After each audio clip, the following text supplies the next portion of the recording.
논란이 불거져 국민의힘이 지난달 초 대검에 수사를 의뢰했습니다. 한편 이용구 법무부 차관은 자신이 불법적인 출국금지 과정을 주도했다는 일부 언론의 보도에 대해 사실과 다르다고 해명했습니다. 이 차관은 신속히 출국을 막을 필요성을 법무부 검찰과거사위원회에서 권고하는 방안을 언급한 것일 뿐이었다며 구체적인 절차에 대해서는 잘 알지 못했고 관여도 안 했다고 주장했습니다. 날씨입니다. 오늘 강원 영서 지역에는 낮 동안 눈이 조금 날리는 곳이 있겠습니다. 미세먼지 농도는 전국이 나쁨 수준을 보이겠고 중부지방은 한때 매우 나쁨 수준까지 높아지는 곳이 있겠습니다. 내일도 중부와 호남지방, 대구 지역에서 미세먼지 나쁨 수준이 이어지겠습니다. 내일 아침 기온은 서울이 영하 5도 등 전국이 영하 11도에서 영상 2도로 오늘과 비슷하거나 조금 낮겠습니다. KBS 제1라디오 5시 뉴스를 마칩니다. 지금까지 아나운서 최현정이었습니다. KBS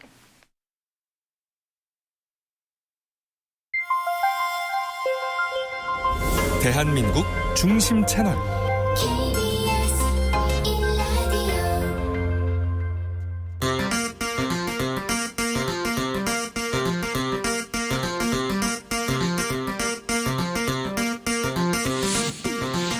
주진우 라이브.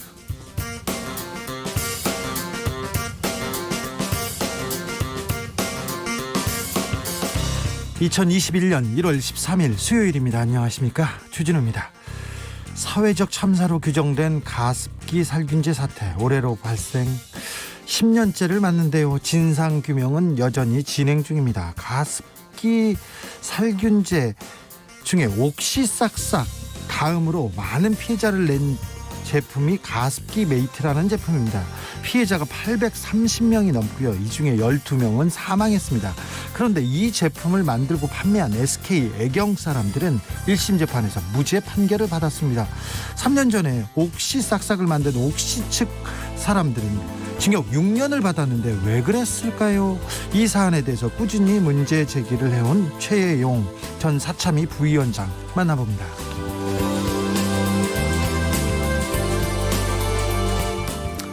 양부모의 학대, 짧은 생을 마감해야 했던 정인이 사건의 첫 재판이 오늘 열렸습니다. 검찰은 공소장을 변경해서 가해자인 양모인 장 씨에게 살인 혐의를 적용했습니다. 정인이 양모는 학대인 줄 몰랐고 고의성 없었다, 이렇게 살인죄, 아동학대치사 혐의까지 부인했는데요. 법정 공방 예고됩니다. 재판 5분 전에서 양측의 입장 짚어봅니다.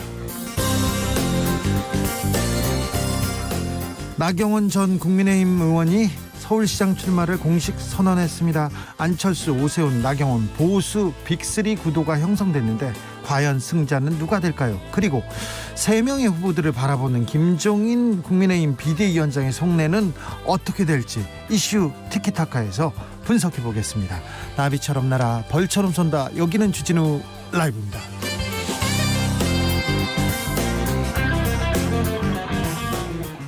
오늘도 자중자애, 겸손하고 진정성 있게 여러분과 함께 하겠습니다. 8897님 안녕하세요. 봄 같은 날이네요. 도로 눈이 많이 녹았어요. 퇴근하면 우리 집 물도 나오길 바라봅니다.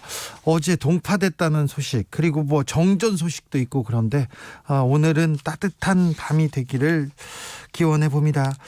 월요일부터 토요일까지 5시 5분에 KBS 1라디오에서 주진우 라이브 이렇게 계속 진행하고 있습니다. 수도권에서는 97.3MHz 들을 수 있다는 거 아시죠? 02로 전화가 올 수도 있어요. 모르는 번호에서 전화가 오면 보이스피싱일 수도 있습니다. 그리고 또 청취율 물어볼 수도 있고 다른 전화일 수도 있는데요. 일단 이상하다 생각하면 그냥 주진우 라이브 하시면 됩니다. 5시 5분입니다. KBS 1라디오고요. 좀 잘 돼야 될 텐데. 네. 부탁드리겠습니다.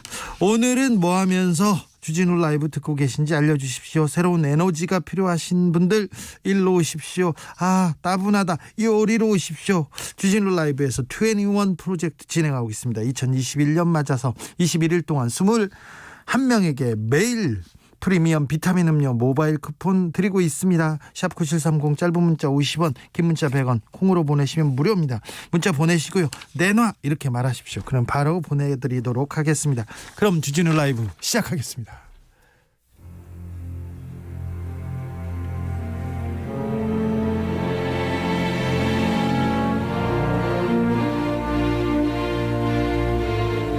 나의 일은 나보다 중요하다.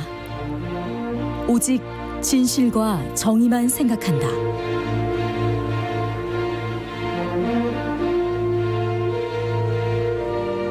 탐사 보도 기자 외길 인생 20년. 주진우 기자와 오늘도 함께 흔들림 없이.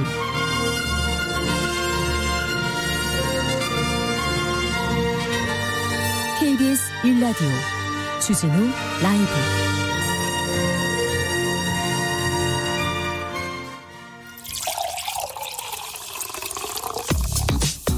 진짜 중요한 뉴스만 쭉 뽑아냈습니다. 줄 라이브가 뽑은 오늘의 뉴스 주스. 시사인 송지혜 기자 어서 오세요. 네, 안녕하세요. 오늘도 함께 흔들림 없이 주진우 라이브 주스 송지혜 기자와 함께하고 있습니다. 코로나 확진자 현황 볼까요? 네, 오늘 0시 기준으로 코로나19 확진자는 562명입니다. 562명입니다. 지난 월요일에 400명대였거든요. 이어서 이틀 연속으로 500명대를 유지하고 있습니다. 3차 대유행이 완만하게 잦아드는 모습인데요. 일단 급한 불은 끈 것 같습니다. 감염 경로를 보면 국내 발생이 536명, 해외 유입이 26명입니다. 서울은 148명이고요. 경기도 189명, 인천 20명입니다.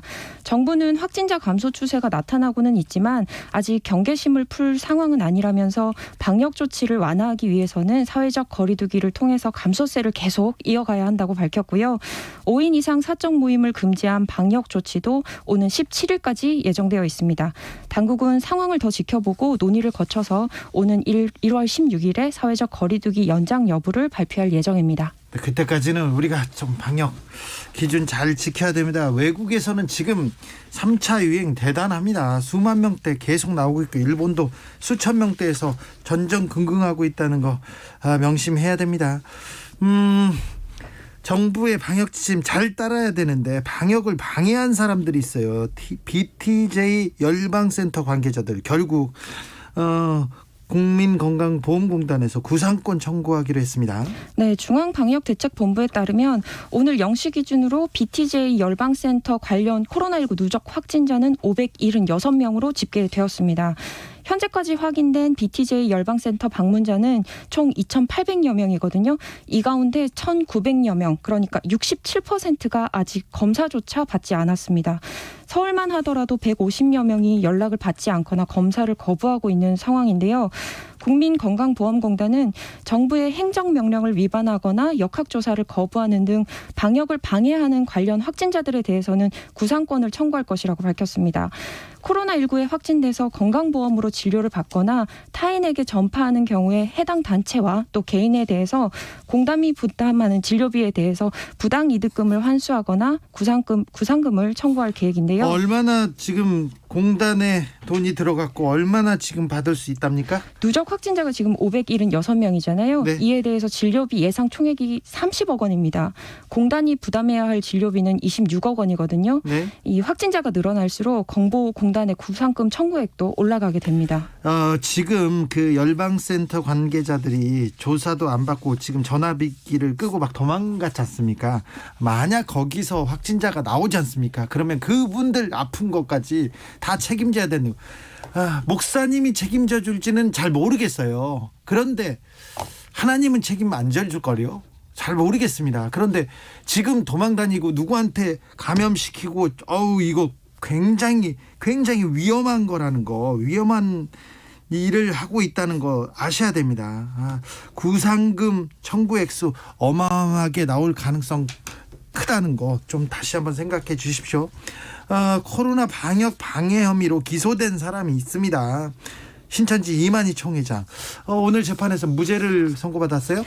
네, 이만희 신천지 총회장은 코로나19가 확산되던 지난해 2월 신천지 간부들과 공모해서 방역당국의 신도 명단과 또 집회 장소를 축소해서 보고한 혐의를 받고 있습니다. 구속됐잖아요. 네, 지난해 8월에 구속이 됐다가 11월에 법원의 보석 허가로 풀려났고 현재 불구속 상태로 재판을 받아왔는데요. 그런데 오늘 재판에서 어떤 일이 있었습니까? 수원지법 형사 11부입니다. 오늘 네. 오후에 열린 선고 공판에서 이만희 총회장에 대해서 시설과 명단 제공을 거부한 행위는 방역 방해로 볼 수 없다면서 무죄를 선고했습니다. 네. 재판부는 시설과 교인 명단 제출은 역학조사를 위한 준비 단계로 역학조사 자체라고 볼 수 없고 따라서 역학조사를 방해했다는 혐의가 성립되지 않는다고 설명을 했는데요. 역학 조사를 방해한 혐의가 성립되지 않는다. 이거는 또 다퉈볼 여지가 많은 것 같은데요. 네, 좀 의견이 다르신 분들이 많을 것 같습니다. 네. 또 교인 명단과 시설 현황의 일부를 일부러 누락해서 방역 활동을 방해했다고 볼 근거가 부족했다 이렇게 판단했습니다. 네. 이렇게 제출은 했는데 몇몇 누락됐는데 일부러 그런 거 아니에요. 이렇게 호소했군요. 그런데 지금 명단을 지금 제출하고 이런 부분이 약간 미흡했다고도 재판을 받습니다. 그런데 전화기를 끄고 지금 조사를 안 받고 피하고 이런 사람들은 이거 방역법에 명백하게 이거 저촉됩니다. 그래서 구상권 전공하면 돈을 어마어마하게 물어야 될 수도 있고 감옥에 갈 수도 있다는 거 다시 한번 생각해 주십시오. 정치권 뉴스로 넘어가겠습니다. 나경원 전 의원이 서울시장 출마를 선언했네요. 국민의힘 나경원 전 의원이 오늘 서울시장 출마를 선언했습니다. 2011년 서울시장 보궐선거에 출마한 이후 10년 만에 다시 도전에 나선 10년 건데요. 만에 또 나왔어요. 나 전 의원은 오늘 서울 용산구 이태원동 먹자골목 일대에서 출마 회견을 가졌는데요. 독하고 섬세한 리더십이 서울에 필요하다면서 잃어버린 자유민주주의를 되찾겠다는 독한 마음가짐으로 서울에서부터 민주당과의 섬세한 협치를 보여드리겠다고 말했습니다. 독하고 섬세한 리더십. 나경원 전 의원이 독한 사람인 줄 아는데 굳이 여기서 독하다는 얘기를 했습니다. 저 뒤에서 티키타카에서 한번 또 따져보겠습니다. 이낙연 더불어민주당 대표가 포스트 코로나 불평등 해소해야 된다면서 TF팀을 꾸렸습니다. 네, 오늘 오전 국회에서 열린 최고위원 회의에서 출범을 한 건데요. 코로나2 공유제를 더 발전시키기 위해서 민주당 내에 포스트 코로나 불평등 해소 태스크포스를 출범시켰다고 밝혔습니다. 지금 이낙연 대표가 이 공유제 이걸 굉장하게 지금 세게 추진하고 있어요. 네, 코로나19로 수혜를 입은 업종과 업체들이 피해를 입은 업종을 지원하자는 구상인데요. 이 향후 태스크포스에서 중점에 둘 세 가지 원칙을 제시하기도 했습니다. 네. 먼저 민간의 자발적 참여로 추진되는 것을 원칙으로 했으면 좋겠다고 방점을 찍었고요. 자발적 참여다. 네, 목표 설정이나 이익 공유 방식 등을 강제하는 게 아니라 민간의 자율적 선택으로 결정되는 게 바람직하다는 겁니다.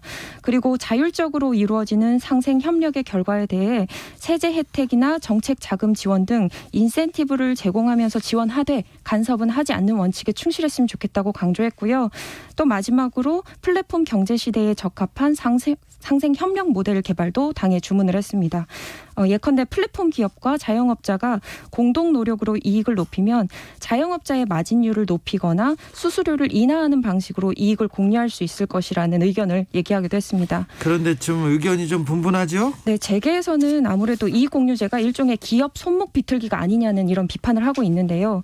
전국경제인연합회는 코로나 이익공유제의 대상과 기준이 불명확하다고 지적을 했고요. 잠시만요. 전경련 전국경제인연합회가 또 나섰습니까? 이분들 한동안 조용하더니 옛날에 보수단체에서 약간 폐륜 집회 뒤에 돈 대고 그랬던 분들인데 조용하다 다시 얘기를 하기 시작했어요. 예, 자본주의 원칙과 좀 어긋난다 이런 주장도 있는데요. 전국 경제인이 왜 자본주의 원칙하고 위배되는 일을 하는지 참 이상합니다. 그런데 이분들도 목소리를 내기 시작했고요. 국민의힘에서도 논평을 냈습니다. 결국 기업에 대한 증세와 다름이 없다면서 꼼수를 쓰지 말라 이렇게 비판하기도 했습니다. 국민의힘에서는 비판하겠죠. 자, 이 내용도 자세히 좀 다뤄보겠습니다. 오늘 재판이 있었습니다. 생후 16개월 정인이를 학대해 숨지게 한 혐의로 기소된 양부모한테 재판이 있었는데 공소장을 변경하기도 했습니다.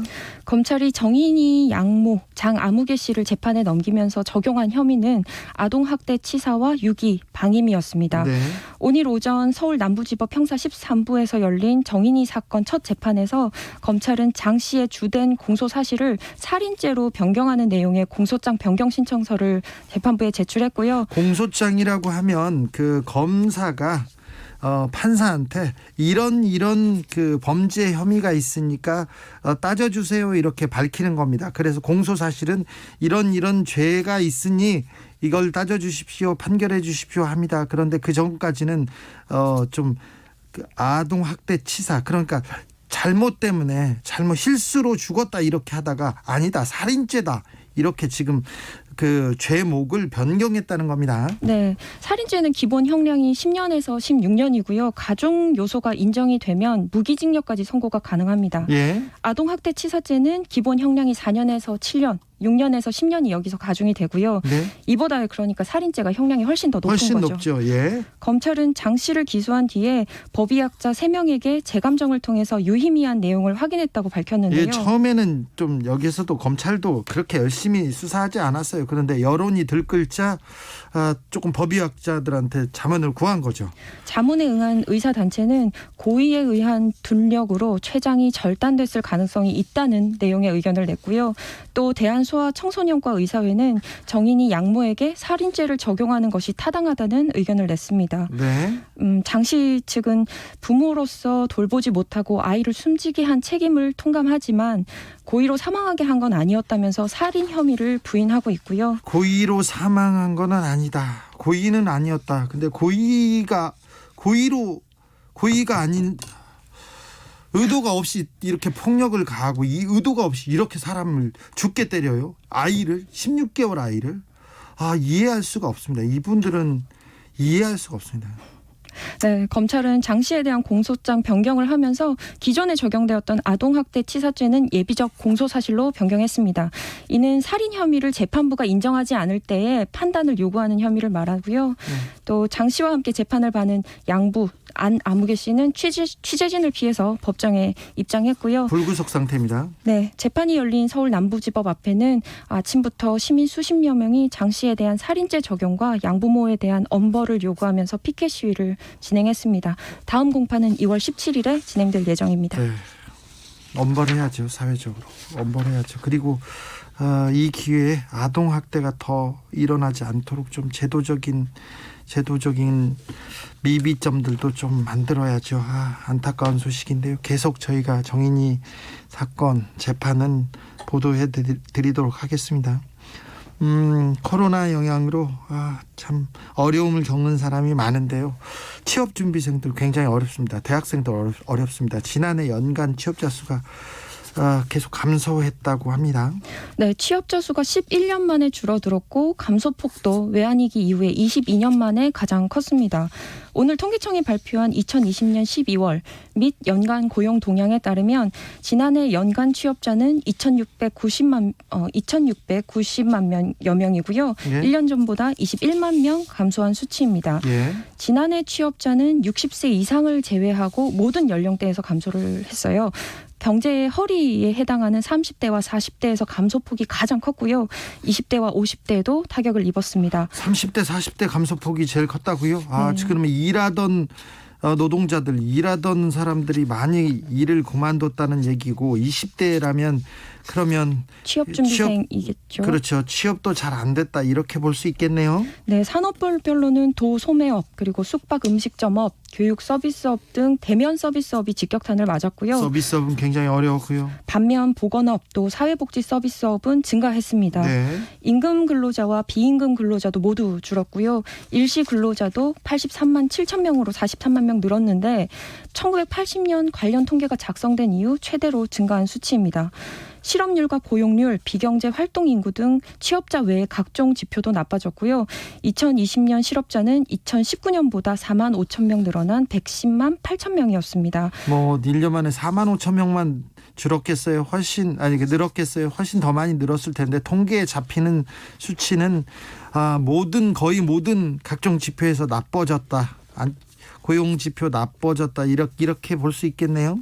네, 그렇습니다. 통계청은 특히 코로나19 3차 확산으로 12월 고용 충격이 재차 확인이 됐다고 밝혔고요. 올해 상황 역시 확진자 수 추이에 경제가 또 크게 영향을 받을 것으로 보인다고 전망했습니다. 네, 코로나로 경제가 직격탄을 받았고요. 취업준비생, 대학생들 특별히 어렵습니다. 30대, 40대도 어렵고 다 어렵습니다. 우리가 다 코로나를 잘 극복해야 이 경제난도 이길 수 있으리라고 봅니다. 전쟁 같은 시대를 살고 있습니다. 그러니 다 힘을 좀 내주십시오. 주변을 들려보시고 좀 어려운 사람들한테는 또 응원의 메시지도 좀 보내주시기 바랍니다. 미국 트럼프 대통령의 직무 박탈을 촉구하는 결의안 통과됐네요. 미국 하원이 현지 시간 12일 마이크 펜스 부통령에게 수정헌법 25조를 발동해서 트럼프 대통령의 직무 박탈을 촉구하는 결의안을 통과시켰습니다. 네. 외신 보도에 따르면 찬성 223표, 반대 205표로 결의안이 가결이 됐고요. 반대표는 역시 모두 공화당에서 나왔습니다. 반대표도 뭐 만만치 않게 많네요. 미국 수정헌법 25조는 대통령의 부재나 직무 불능 시에 대통령 직무상 권한과 의무를 부통령에게 승계하도록 규정하고 있는데요. 부통령과 내각 과반이 찬동하면 발동이 되는데 만약에 대통령이 직무 정지를 거부하면 상원과 하원의 각각 3분의 2 이상이 동의로 이를 강제할 수 있습니다. 그런데 상원에서 3분의 2 이상의 동의를 받기는 좀 쉽지 않을 수도 있어요. 그리고 시간이 뭐 대통령 임기가 며칠 남지 않았잖아요. 네. 그런데도 계속해서 며칠 전에 의회 난입 사태가 굉장히 큰 충격으로 받아들여서 대통령 탄핵해야 된다는 목소리는 계속되고 트럼프 대통령은 임기 이후에도 계속 재판을 받을 것으로 보입니다. 네, 트럼프 대통령의 임기는 1월 20일까지라서 사실 8일밖에 남지는 않았거든요. 네. 그런데 민주당은 여전히 수정헌법 25조 발동을 계속해서 발동을 해야 된다고 주장하고 있고요. 네. 그렇다면 트럼프 대통령 탄핵 소추안이 표결할 계획입니다. 표결될 계획입니다. 네. 여기까지 듣겠습니다. 주송지혜 기자와 함께했습니다. 감사합니다. 네, 고맙습니다. 8876님께서 아내는 장보고 나는 당신과 함께 당신과 함께 저와 함께 주진우 라이브와 함께 얘기하시는군요. 저도 주세요 얘기했습니다. 깜짝 놀랐어요. 네. 1539님 운동하면서 주진우 라이브 기대하면서 듣습니다. 날씨는 따뜻한데 미세먼지 때문에 문 못 열어요 얘기했습니다. 그러니까요. 찬 기운이 벗어나자 갑자기 또 미세먼지 황사가 온다고 합니다. 참 추워도 걱정, 따뜻해도 걱정, 참 걱정은 많네요. 그런데 아무튼 날이 좀 따뜻해지니까 동파 걱정에선 좀 벗어납니다. 빨리 좀 문제가 있었던 부분은 손 보시길 바랍니다. 9193님 혼자 고생하시는 생수 기사님 도와서 생수 나르며 듣고 있는데 에너지 필요해요 합니다. 알겠습니다. 잘 알았습니다. 바로 보내도록 하겠습니다. 5242님 코로나로 인해서 백수가 된 가장입니다. 직장 다니는 아내 출퇴근 시켜주면서 주 라이브 듣다가 애청자가 되었어요. 힘 좀 주세요. 네, 힘을 보내겠습니다. 선물도 보내겠습니다. 교통정보센터 다녀오겠습니다. 이승민 씨. 네, 이 시각 교통 상황입니다. 오늘 오후 내내 돌발 상황이 많은데요. 남해고속도로 부산 방향으로는 진월나들목 지나 승용차와 화물차가 부딪힌 사고가 났습니다. 2개 차로 중에 1차로가 차단되고 있어서 더 혼잡하고요. 경부고속도로 서울 방향으로도 사고 여파 있는데요. 먼저 기흥 동탄에서 수원까지 밀리고 있고요. 이후 서울 요금소 조금 못 간 곳에서 사고 있었습니다. 처리 작업 10분 전쯤 마무리됐고요. 2km 구간 정체되고 있습니다. 또 양재에서 한남 쪽으로도 정체되고 있고요. 서양고속도로 서울 방향 발안에서 화성 휴게소 부근, 비봉에서 용담터널 구간 정체고 일지분기점에서 금천 쪽으로도 막히고 있습니다. 서울시내 분당수서로 성남 방향으로는 수서나들목 지난 곳 1차로에서 작업을 하고 있는데요. 작업 지점이 굽이진 곳이라 조심해서 지나셔야겠고요. 이 여파 때문에 청담대교 북단부터 수서 쪽으로 정체되고 있습니다. KBS 교통정보센터였습니다. 주진우 라이브.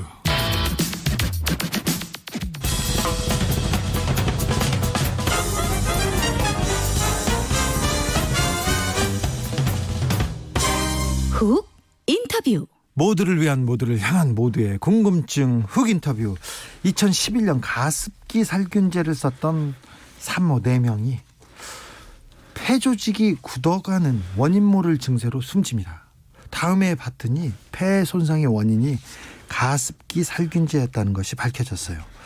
그리고 3년 전에 가습기 살균제 옥시삭삭 옥시삭삭 기억하시죠? 옥시삭삭을 만들어 팔았던 신현우 옥시 전 대표에게 업무상 과실치상 혐의로 징역 6년이 선고됩니다. 대법원에서 확정됐어요.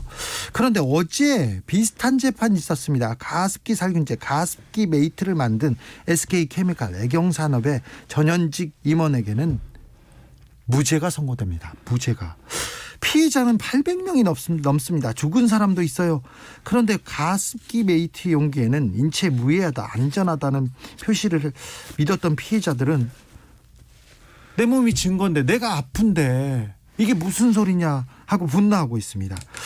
법원이 왜 그런 판단을 내렸을까요? 가습기 살균제 사건과 4.16 세월호 참사 특별조사위원회에서 부위원장으로 일했고요. 현재는 환경보건시민센터 소장을 맡고 있는 최혜용 소장님 모셨습니다. 안녕하세요. 안녕하세요. 어제 재판 선고의 결과 의미에 대해서 좀 설명해 주십시오. 네, 의미가 없는 일을 의미 있게 평가하는 게 어려운데 저도 현장에 있었습니다. 네. 네, 직접 판결 내용도 듣고 그렇게 했는데 네. 진짜 어처구니가 없는 그런 판결입니다. 그 말씀하신 것처럼 그 가습기 메이트는 전체 가습기 살균제 제품의 절반쯤에 해당합니다. 네. 예, 그 성분이 이제 옥시하고 조금 달라서 CMIT, MIT라고 하는 그런 화학물질을 썼고요. 그것은 이미 오래전에 미국에서부터 이제 유독물질로 정했고 또 천식이 유발된다는 동물 실험도 진작에 이제 확인됐던 그런 물질임에도 불구하고 지난 2016년도에 아까 말씀하신 옥시 등에 대한 그 검찰 수사 재판 있을 때 그때 빠져나갔어요. 그때도요? 예. 그때 왜냐하면 2011년 처음 이 사건 났을 때 질병관리본부가 동물 실험을 통해 가지고 이제 그 폐섬유화를 확인했는데 그때 이제 이 CMIT, MIT 제품에서는 폐섬유화가 확인이 안 됐다라고 해가지고 빠져나간 겁니다. 네, 그래요? 예. 그러면 어제 법원에서도 이 가습기 메이트의 원료가 폐질환, 천식을 유발했다는 사실을 입증하기가 부족하다 이렇게 판시했는데요. 그거는 그 말씀드린 2011년에 질병관리본부의 동물 실험 내용을 그대로 그냥 반복해서 말한 것에 불과하고요. 그 이후에는 실제 신고된 피해자들 중에서 이 가습기 메이트만을 사용했던 피해자는 물론이고 다른 제품과 같이 썼던 복합 피해자들이 다수 정부로부터 피해자로 인정이 됐고요. 첫 번째. 정부에서는 피해자로 인정을 했어요. 그렇습니다. 네. 네. 그게 아까 지금 800명 얘기한 게 이제 그 숫자거든요. 네. 그 다음에 또 동물 실험에서 확인 안 됐다고 그래가지고 2016년 이후에 서너 차례 환경부 등 환경산업기술원 등에서 추가 조사를 해서 가습기 살균제에 그러니까 가습기 메이트의 그 성분 CMIT, MIT로 인해 가지고 폐 손상, 폐섬유화, 천식 등이 일어난다는 어떤 동물 실험 결과도 추가적으로 나왔어요. 추가적으로 다른 실험 결과는 나왔는데 이거는 무시하고 예, 그게 지금 환경부로부터 제출이 됐던 겁니다. 그것 때문에 검찰이 이젠 됐다. 이제 SK와 애경의 책임을 물을 수 있겠다라고 해가지고 이제 2차 수사를 했던 거고 이제 기소까지 해서 넘겨서 금고 5년의 이제 책임을 묻는 구형량을 내렸는데 이번에 재판부가 그걸 받아들이지 않은 겁니다. 네. 근데 검찰이 수사를 했고 그 내용에 대해서 다 받아들이지 않은 거잖아요. 어느 정도 신빙성이 있다, 어느 정도 의심이 간다도 아니고. 맞습니다. 예. 그러니까 검찰의 주장, 그러니까 피해자들의 존재와 그리고 환경부 등 이 동물 실험을 통해 가지고 독성이 확인됐다는 그 내용, 그렇게 제출된 내용이 하나도 받아들여지지 않고 반대로 이게 기업 측 SK와 애경의 변호사들이 이야기하는 이런 것들이 충분하지 않다라고 하는 거를 전체적으로 그러니까 피고의 주장을 전체적으로 받아들이는 그런 판결이 된 거죠. 알겠습니다. 아무튼 옥시는 유해하다면서 유죄, 징역. 그런데 SK와 애경은 똑같이 유해했는데 여기는 일단 증거가 부족하다면서 무죄 이렇게 나왔습니다. 가습기 살균제로 인한 문제가 처음 불거진 게 2011년인데요. 그때 많은 사람들이 폐 그리고 많은 아이들은 죽기도 했어요. 그때 소장님은 그때부터 이 문제에 관심을 갖고 천착하시게 되셨는지요? 그렇습니다. 2011년 8월 31일 날 정부의 첫 역학조사 결과가 나왔을 때 네. 바로 저희가 성명서를 냈는데 정부 발표에 그렇게 그것 때문에 산모들이 죽었다는 발표를 하면서 정작 제품의 이름과 제조사, 제품의 사진도 공개를 하지 않는 거예요. 네. 아니 그러면 지금도 쓰고 있는 사람이 있을 텐데 어떡하란 말이냐 해가지고 제품을 공개하라 그리고 피해 신고를 받아라라고 하는 주장을 하면서 이제 이 문제를 다루기 시작했죠. 그런데 그 소장님도 그렇고요. 여러분들이 가습기 살균제 사태가 이거는 사회적 참사다. 계속 네. 외쳤지 않습니까? 예. 그 이유는 무엇이었어요? 네, 이제 참사라고 하면 피해자가 다수 발생한 이제 사회적인 어떤 큰 문제를 이제 참사라고 하는데 여기에 사회적인 게 이제 붙은 건 원인에 대해서도 그 사회가 그러니까 정부의 책임과 기업의 책임 등등 그 사회가 책임져야 될 부분이 많고 또 사건이 발생한 이후에 그 피해 대책에 대해서도 세월호와 마찬가지로 제대로 이 피해자들을 구하고 인정하고 하는 그런 신속한 어떤 피해 대책을 세우고 재발 방지 대책을 세우고 해야 되지 않습니까? 네. 그런 것들이 이루어지지 않아서 오히려 더 큰 피해와 더 큰 재앙으로 커졌다라고 해서 2017년에 세월호 참사와 가습기 살균제 참사 두 개를 묶어서 사회적 참사라는 그렇죠. 개념으로 만들어서 사참위가 했던 꾸려졌죠. 거죠. 그렇습니다. 가습기 살균제로 피해를 보신 분들이 어느 정도 된다고 보세요? 지금 정부에 신고된 숫자가 한 7,100명 정도 되고요. 7,000명이 넘었고요. 네, 그중에 사망자가 1,600명 정도 됩니다. 문제는 이게 다가 아니에요. 네. 왜냐하면 1994년부터 2011년까지 18년 동안 한 45개 이상의 제품 1,000만 개가 팔린 겁니다. 네. 그러니까 우리나라 그래서 저희들이 특조위에서 아주 자세히 추산을 해보니까 무려 한 800에서 900만 명이 그 가습기 살균제를 사용한 거예요. 우리나라 사람 한마디로 5명 중에 1명쯤 쓴 겁니다. 네. 그리고 그중에서 10%인 약 70만 명 정도가 건강 피해를 받고 네. 사망자는 2만 명으로 추산됩니다. 사망자 2만 명이요? 예. 1,000만 명 이상이 사용했고 그리고 사망자가 2만 명 이상이라고 이렇게 추정되는데 이거는 세월호 참사 못지않은 엄청난 사회적 참사지 않습니까? 규모로 보면 뭐 수십 배죠. 그렇습니다. 그래서 사참위가 꾸려졌는데 사회적 참사 진상규명법 그 규명위에서 활동을 하다가 이 가습기 살균제 부분에 대해서는 좀 규명이 됐습니까? 네, 글쎄요. 뭐 거칠게 말하면 한 절반쯤 저희들이 규명을 했습니다. 이제 네. 정부 책임, 기업 책임, 그리고 피해 규모와 피해자 찾기 등 여러 가지 활동을 했는데요. 송구하게도 약속했던 이제 특조위 2년 기간 동안에 다 마무리를 못 짓고, 아직 한 절반 이상의 이제 과제가 남은 상태에서 다행히 그래도 세월호 피해자들의 주도로 특조위가 이제 1년 반 이제 연장하게 됐는데, 네. 뭐 아시는 것처럼 가습기 살균제 진상조사는 제외됐죠. 그 업무는요? 그렇게 됐습니다.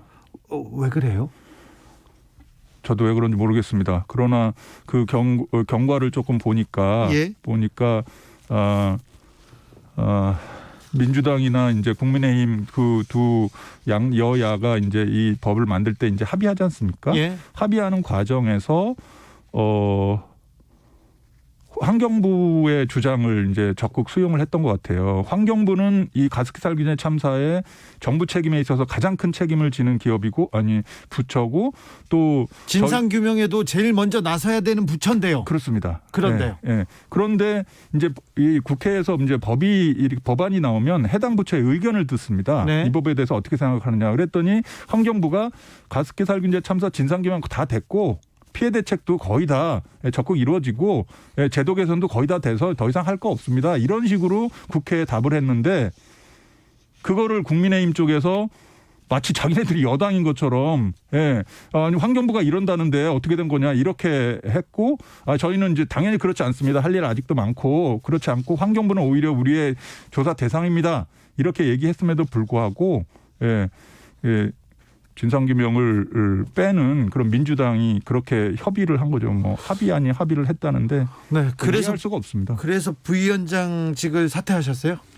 예, 항의했죠. 왜냐하면 네. 그 다음 날 그렇게 여야가 합의하고 이제 정무위를 통과하는 그 시점에서 이제 언론에 이게 알려졌는데 마치 큰 문제 없이 1년 반 연장하는 것으로 그렇게 언론이 보도하는 거예요. 네. 그래서 저희로서는 굉장히 심각한 그런 진상규명이 삭제됐다라고 하는 거를 이제 알리면서 이거를 제대로 하지 않으면 의미가 없다는 차원에서 제가 항의하면서 사퇴하게 됐습니다. 이번 재판에서 보면 SK, 애경 뭐 그전에는 옥시도 있었고요. 이런 기업들이 유해한 물질을 가지고 화학 성분을 가지고 가습기 살균제를 만든 거 아니에요? 그렇습니다. 본인들은 이 유해한 그 화학 물질을 가지고 만들어 놓고 본인들은 안 썼을 거예요. 제가 보기에도. 그죠? 이거는 그냥 지나가시고요. 예. 근데 기업이 이 조사 과정에서 좀 도움을 줬습니까? 아니면 좀 실체적 진실을 위해서 좀 반성하면서 사과하면서 자료도 내놓고 그랬습니까? 아니면 막았습니까? 전혀 협조적이지 않았죠. 네. 예. 특히 가장 큰 피해를 일으킨 네. 래킷뱅키죠. 옥시죠, 옥시. 예. 옥시의 경우 이미 이제 우리나라 기업이 아닙니다. 2000년부터 영국 기업입니다. 래킷뱅키저라는. 네. 예. 그래서 2004년 5년 경부터는 존 리라고 하는 사람, 네, 그리고 또 그 외국인 사장, 임원 이런 사람들이 전부 와가지고 이제 그 위에서부터 중요한 직책을 차지했는데 그때부터 2005년부터 2011년까지 피해자가 가장 많이 발생해요. 예. 그리고 제품에는 또 어린이에게 사용해도 괜찮다라는 식의 광고 문구도 집어넣고. 그래서 애 있는 집에서 특별히 그 아주 갓난아이 있는 집에서는 가습기 맨날 틀어놓고 이렇게 계속 아이 앞에다가 이렇게. 맞습니다. 예, TV 광고까지 했었던 그렇죠. 제품이기 때문에. 네. 예, 그랬는데 결과적으로는 이제 한국인 대표와 이제 그 직원들은 수사를 받고 지금의 아직도 감옥에 있는 사람이 있는데 네. 정작 그때 당시에 핵심적인 역할을 했었던 그런 외국인 사장, 임원 이런 사람들은 전혀 수사를 받지 않고 있는 겁니다. 이건 또 무슨 이게 법의 형평성이 이건 말이 안 되잖아요. 말이 안 되는데 왜 그랬냐면 만약에 그때 당시 그 사람들이 사장으로 있고 전무로 있고 할 때 수사가 벌어지고 이 사건이 났다면 아마 수사가 직접 이루어졌을 텐데 네. 이 사건이 2011년에 알려지고 정작 검찰이 수사에 나선 건 2016년입니다. 네. 5년 동안 방치했잖아요. 네. 그 사이에 2005년부터 2011년 그러니까 제품 판매할 때 사장이나 이런 걸 있었던 다 외국인들이 바뀌었군요. 단대로 간 거였다 외국으로. 하하. 그러고 나서 이제 불러들이니까 안 들어온 거죠. 네. 그래서 어떤 사장 한 명은 지금도 그 인터폴에 의해서 적색 수배 상태입니다. 근데 아무튼 한국은 안 들어오고. 안 들어와요. 저희가 작년 말에 직접 가가지고 좀 조사를 해보려고 그랬는데 전혀 응하지 않아요. 특검이나 국정조사 그 얘기가 계속 있었는데 예. 왜 이거는 안 된 거죠? 그 부분도 저희 내부적으로는 과거 정부의 그 책임에 대한 그 소재가 있어서 네. 조사를 해서 1단계로 기초적으로 특검 정도의 수준의 그런 조사가 필요하다라는 이제 내부 특조위 내부의 1차 검토가 있었는데 이것이야말로 특검할 일이고 이것이야말로 그렇습니다. 국정조사해서 명명백백하게 이게 돈 벌려고 사람 목숨 가지고 장난친 거 장난이 아니죠. 돈 벌려고 이 사람 목숨 우습게 본 이런 사람들은 처벌해야죠. 조성빈님은 사람을 바로 죽인 게 아니고 천천히 서서히 죽이면 죄가 안 되나 봅니다. 이렇게 얘기했는데 어찌 보면 이 말도 맞습니다. 구나연님은 우리 며느리도 큰일 날 뻔했어요. 임신하고 계속 썼는데요. 속이 계속 안 좋아서 그만둔 게 그러니까 가습기 살균제 그만 쓴 게 천운이었어요. 얘기합니다. 진희님께서 저도 첫째 때 좀 사용하다가 중단했는데 그래서 첫째가 호흡기가 많이 안 좋아서 수술도 하는 등 겉은 멀쩡해 보이는데 나이가 좀 부실해요. 얘기합니다. 이렇게 아이를 사랑하는 사람들 또 부지런한 사람들 있잖아요. 계속 가습기 살균제로 이렇게 넣어주고 씻어서 또 살균제 넣어서 씻고 계속하면서 이 피해를 키웠습니다. 그런데 자 지금 벌써 10년이 지났는데 지금이라도 할 수 있는 일은 뭘까요? 지금이라도 해야 하는 일은 뭘까요? 예, 일단 어제 나온 잘못된 그런 판결을 바로잡는 과정이 필요하고요. 다행히 검찰이 항소를 했습니다. 네. 하지만 검찰의 수사에도 부족한 점이 있기 때문에 이런 판결이 나왔다고 보고 예. 예, 저희도 돕고 특조위도 더 열심히 하고 해가지고 검찰이 이 항소심에서 이제 뒤집어서 SK와 애경의 책임을 묻는 그런 판결을 끌어내는 게 이제 중요하고요. 네. 그 다음에는 그 아까 얘기한 그 옥시 레킷뱅 기저의 이제 외국인 임원과 외국인 그 CEO 네. 예, 거기 말고도 또 테스코도 있고 뭐 삼성도 있고 많습니다. 예, 그들을 그런 기업들에 대한 책임을 묻는 어떤 추가적인 수사 조사들이 이제 이루어져야 되고. 그러면요 외국 기업에 대해서는 거의 책임을 못 물었어요 지금? 전혀 못 물었습니다. 심지어는 그 옥시 레킷뱅 기저의 사장을 했었던 존 리라는 사람, 네. 그 사람은 무죄까지 받았습니다. 아, 네.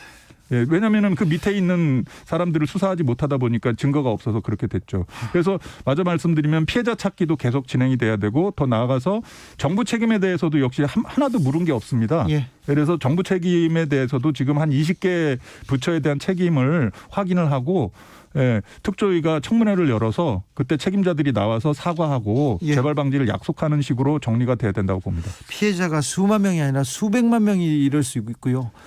추정하는 사망자만 2만 명이 넘는답니다. 사회적 참사였습니다.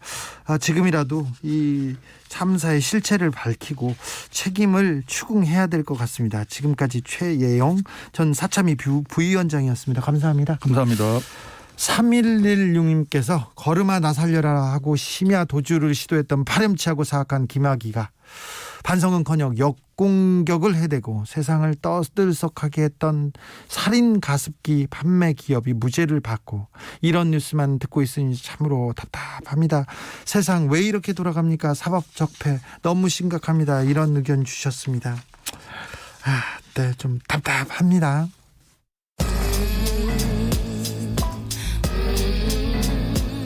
나비처럼 날아 벌처럼 쏜다. 주진우 라이브.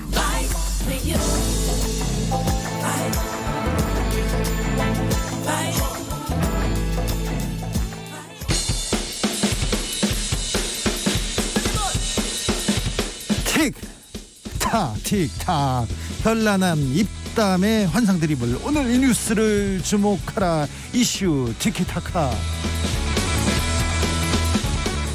머리부터 발끝까지 핫 이슈, 뜨거운 이슈로 무장했습니다. 더 뜨겁게 이야기 나눠보겠습니다. 청코너 최진봉 성공회대 교수. 안녕하십니까, 최진봉입니다. 반갑습니다. 홍코너 김병민 국민의힘 비대위원. 네, 안녕하세요. 반갑습니다. 네, 두 분 안녕하셨죠? 네. 새해 복 많이 받으십시오. 고맙습니다. 첫 번째 뉴스부터 가야 되는데 정치는 2021년도 뜨겁습니다.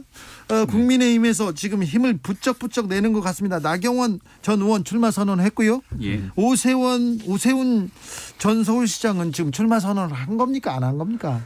많은 분들이 헷갈려 하시는데요. 네. 조건부 출마 선언이다 뭐 이렇게 해석되니까 네. 안철수 대표가 입당하지 않으면 출마하겠다는 것 아니겠습니까? 예. 우리 당 이번 주 금요일에 후보자 모집 공고를 내고 다음 주 월요일부터 후보자 등록을 받습니다. 그래요? 그럼 다음 주 월요일이면 등록하시겠죠. 할까요? 안철수 대표가 안 들어올 거니까. 안철수 대표는 안 들어옵니까? 예, 현재로서는 들어올 생각이 별로 없다고 얘기가 나오는 것 같습니다. 네. 지금 국민의힘 쪽에서는 지금 서울시장 출마 후보자 그리고 부산시장 출마 후보자 엄청 많네요. 네, 손가락으로 꼽기 어려울 정도로 많습니다. 지금 당 분위기 어떻습니까? 지금 좀 많이 뜨겁게 올라가고 있고요. 예. 오늘 뭐 조금 이따 얘기도 하겠습니다만은 우리 당에서 오후에 부동산 대책을 발표했습니다. 네. 그리고 마지막 한 줄에 이제 앞으로 나오는 서울시장 후보들께서 이러한 내용을 바탕으로 더 구체적인 내용 나왔으면 좋겠다 얘기를 하는데 네. 후보가 많다 보니까 얘기가 막 이 얘기 저 얘기가 나올 수 있잖아요. 네. 그래서 당에서 커다란 가이드라인을 딱 주고 이러한 가이드라인 기조 속에서 한번 마음껏 창의로운 생각들을 펼쳤으면 좋겠다 얘기를 할 정도로 네. 정말 후보들 간의 경쟁 치열하고 뜨겁게 전개되고 있습니다. 네. 국민의힘이 지금 상승세에 있는 거는 맞는 것 같습니다. 최진봉 교수님. 네, 상승이 있는 건 맞는 것 같아요. 근데 다만 이게 상승세가 지금의 이제 가장 중요한 건 이제 막판에 가서 후보 단일화를 어떻게 할 거냐의 문제라고 보거든요. 그게 스무스하게 잘 될 거냐. 아니면 상처를 많이 입고서 마지막에 단일화가 될 거냐의 차이라고 저는 생각해요. 그러니까 안철수 대표는 지금 김병민 의원도 얘기했지만 기본적으로 국민의힘에 들어갈 가능성 거의 없고요. 들어갈 생각도 없어요. 입당할 생각도 없고. 그런 상황이라고 하면 국민의힘 자체적으로 후보 선정할 거고 그리고 나면 단일화를 추진할 텐데 그 과정에서 저는 갈등이 많을 거라고 봅니다. 내상을 서로 입을 거고요. 그 틈새에서 민주당이 기회를 잡을 가능성도 있다. 저는 그렇게 봅니다. 나경원 전 의원이 안철수 문정권에 도움 준 사람이다 저격하면서 시작했어요. 네. 안철수 변수를 어떻게 보시는지요? 안철수를 잘 않는다는 사람들은 안철수와 이게 단일화하기, 화합하기 쉽지 않다고 얘기하는 분들이 당내에도 많지 않습니까? 이준석 전 최고위원이 그런 얘기를 했더라고요. 네. 안철수를 잘 아는 사람 중에 본인이 해당되겠죠. 네. 왜냐하면 그 지역에서 선거를 같이 해봤으니까. 네. 예, 일단은 안철수 대표가 어떤 생각을 하고 있는지 좀 알아야 되는데 일단은 안철수 대표는 지금 출마 선언을 하면서 본인이 꽤 유리한 곳이 있다고 판단하는 것 같습니다. 왜냐하면 국민의힘에 있는 많은 후보들이 과거에 있었던 보수정당 테두리에 갇혀 있기 때문에 중도로 외연 확장이 어려울 것이고 서울은 중간지대에 있는 사람들의 표심이 필요하니 내가 보수로 적극적으로 다가가면 결국 나로 갈 수밖에 없는 것 아니야 이렇게 생각하는 것 같아요. 지난 선거 때도 그랬고요. 네. 지난 대선 때도 지난 서울시장 선거 때도 그랬어요. 그런데 결국은 안철수 대표가 생각하고 있는 여러 변수 중에 많은 변수들을 고려했겠지만 그럼에도 불구하고 놓치고 있는 몇 가지가 있는 것이 아닌가 싶기도 합니다. 놓치고 있는 게 뭡니까? 일단은 지금 있는 사람들 그대로 서울시장 선거를 치를 거라고 생각을 하는 것은 아닌가? 혹시 안철수 대표의 생각과는 달리 우리 이제 곧 후보 등록하는데 갑자기 어디서 깜짝 후보가 나타나갖고서는 안철수 대표보다 훨씬 더 중간지대의 사랑을 많이 받을 수 있는 후보가 나타나면 어떡하지? 자, 여기서 묻겠습니다. 예. 그럼 국민의힘이 예. 자, 지금 나오는 오세훈, 나경원, 이해훈, 조은희 말고 정말 깜짝 놀랄 만한 경제에 강한 40대일 수도 있고 50대일 수도 있습니다. 그런 사람이 그 깜짝 후보가 나올 만한 이런 가능성이 있습니까? 우리 국민의힘은 안철수 대표에게도 들어왔으면 좋겠다 얘기를 하고 있고 금태섭 의원에게도 마찬가지로 손짓하고 있습니다. 사실 어찌 보면 금태섭 의원 같은 경우는 굉장히 진보적인 성향의 인사죠. 진중권 교수가 대놓고서는 나는 금태섭을 지지한다 얘기할 정도로 이 정도의 개방성을 가지고 모두에게 열려있는 상황이기 때문에 네. 어느 누군가가 이번 후보 등록을 앞두고 깜짝으로 내가 들어가서 한번 해보겠다라고 얘기해도 전혀 이상한 게 아닙니다.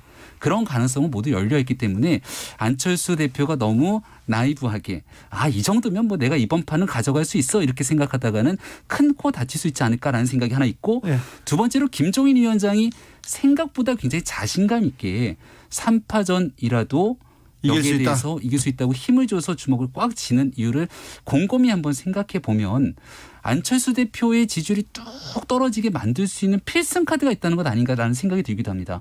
우리 당에 있는 후보들이 쫙 경쟁력을 이끌어가면서 할 수도 있는 것이고요.